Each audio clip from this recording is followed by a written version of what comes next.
Hello friends, welcome to hello kitchen. இன்றைக்கி நம்ம என்ன பார்க்க போகிறோன்னா தூதுவாழை துவையல். வாங்க எப்படி பண்ணலாங்கிறத பார்க்கலாம்.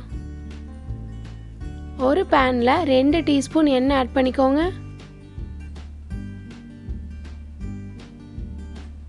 எண்ணெய் சூடானதுக்கப்புறமா 1 டீஸ்பூன் உளுந்து ஆட் பண்ணிக்கோங்க. 5 துண்டு இஞ்சி ஆட் பண்ணிக்கோங்க, சின்ன சின்ன பீஸு. 6 பூண்டு ஆட் பண்ணிக்கோங்க.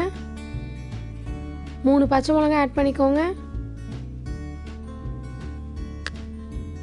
இந்த சைஸில் புளி ஆட் பண்ணிக்கோங்க, பிச்சு பிச்சு போட்டுருங்க. இப்போ இதை நல்லா வதக்கி விட்டுக்கோங்க. நம்ம இன்றைக்கி தூதுவாழையோட யூஸஸ் என்னென்னங்கிறத பார்த்துடலாம்.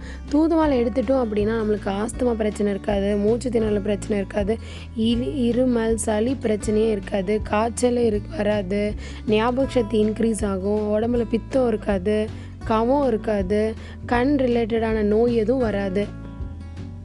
இப்போ நம்ம தூதுவாழை இதில் ஆட் பண்ணிக்கலாம். பாருங்கள், தூதுவாழை இப்படி தான் இருக்கும். இப்போ நல்லா மிக்ஸ் பண்ணி விட்டுருங்க. நல்லா வதக்கிக்கோங்க.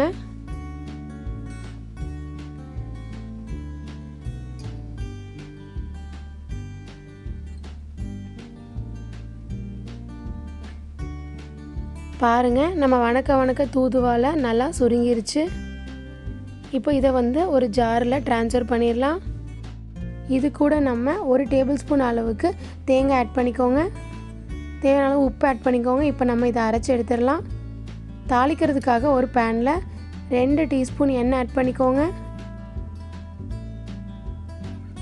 1 டீஸ்பூன் கடுகு ஆட் பண்ணிக்கோங்க. 1/2 டீஸ்பூன் கடலைப்பருப்பு ஆட் பண்ணிக்கோங்க. கருவேப்பிலை ஆட் பண்ணிக்கோங்க.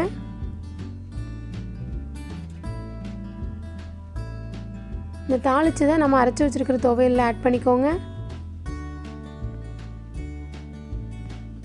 நம்மளோட சுவையான தூதுவாழை துவையல் ரெடி.